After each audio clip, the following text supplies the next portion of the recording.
Now, one thing I've been asked many times by my members is, what paper do you use? What make is it? So, what is the best paper for watercolour? Well, this particular one I've got here is Bockingford. It's one I use for, most of my paintings. Not all, but most. Now, please bear in mind, I'm not commissioned, I'm not paid by Bockingford to do this little review, but just giving you some ideas on why I prefer to use this paper and why I've used it for all this time. It's a £140 cold pressed paper. It's quite nice to work with, it really is. It's not cotton or anything like that, no 100% rag, nothing like that. The one that I have tried, which is the Arch paper, or Arches, depends how you pronounce it. And that's quite a nice paper, it really is. Obviously it's quality, it really is nice quality. But I find the texture for their cold pressed version, same as this, is rougher. So therefore I find the water doesn't flow quite the way I'm used to it flowing. You get used to a paper after quite a long time, after many years in my case, of using the same type of paper. This one, by the way, is a block pad, which means it's glued all the way around, other than a little tiny gap right at the very top there, which enables me to slide a palette knife in between the sheets and take a sheet off, obviously at the end of a painting session. Well, I completed the painting anyway. So they're really useful because it saves you having to kind of pre-stretch your paper. And again, something I've used for many years now. I do occasionally stretch my own paper as well. On the odd occasion I do that. Depends if I want to work on a large painting, a painting which is odd sized or something like that, which can be done. And I do that. I put a little video actually to the top corner for you on stretching paper and the way I tend to do that, to give you some general idea. But having a block pad like this one here is very useful because it does enable me to, just not have to worry about having to stretch a pad of paper. Just means you've got to kind of stick with set sizes, really. That's the only difference, which I find anyway. And every artist has got their own preferences. I know that. I realise that. Before you say and put a comment down below. But you can see that with this particular painting, this white I'm putting on, watercolour white, which I always use, I know, goes on really, really well. And it stands out well as well on this paper because I find it smooth enough to paint with, but yet enough texture to give it character, which is what I prefer it to have. But you can see when I'm working on something like this, you can see the texture actually, look, of the paper I'm working with from the background wash I put on there. You can see all the kind of grainy effects from the colours I've used, because some of the colours tend to break up on the surface and give you more of a granulated feel, which is quite nice.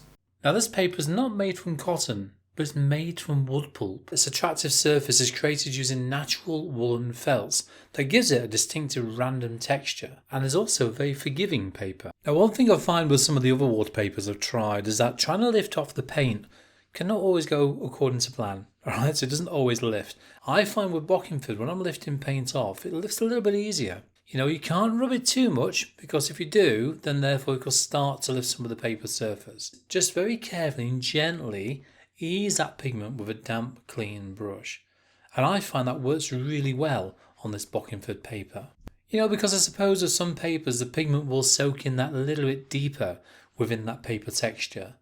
And obviously the deeper it will soak into that paper depending on whether or not the paper's got some form of sizing, so sort of a seal in a way to stop the water going in too deep into the paper surface. Bockingford, however, doesn't have any sizing. So when you want to use something like masking fluid, then you don't want to leave it on that paper too long because it can sometimes tear the paper.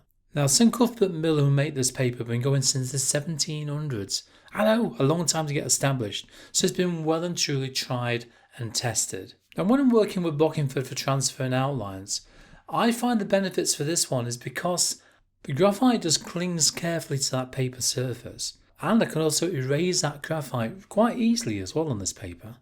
I've been using Bockingford watercolour paper for many years now, and I find that when I apply washes onto the Bockingford paper, the water soaks in, but it doesn't soak in straight away. It gives a little bit of a shine on the surface, and it actually gives me a little bit more working time as well.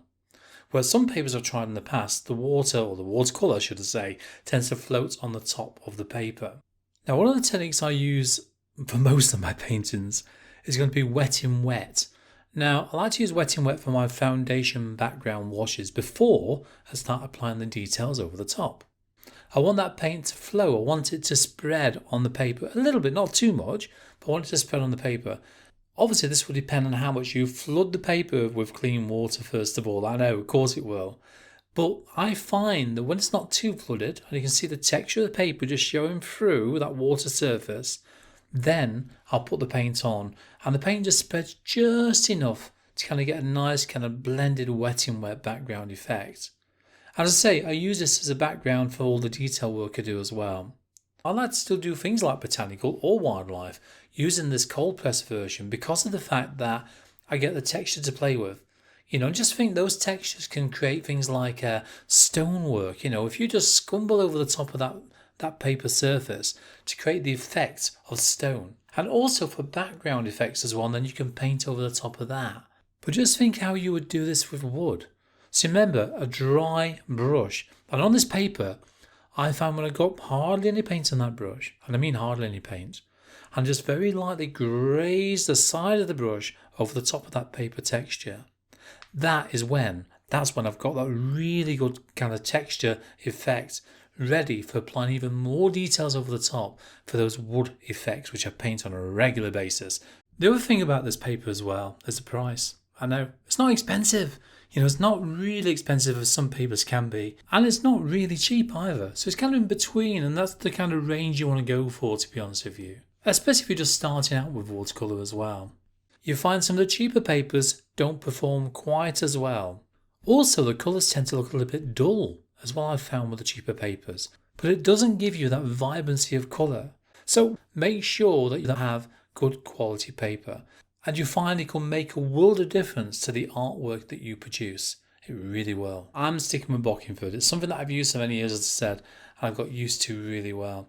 So for me, the price, the quality, and the paper surface as well works perfectly for the type of painting that I like to do. So what paper do you use and why? Let me know in the comments section down below. Now if you're not going to use a block pad, which is glued all the way around as I mentioned, then how do you flatten that paper? Right, I'll tell you what I'll do. I'll put a little link to the top right hand corner for you. I'll see you there.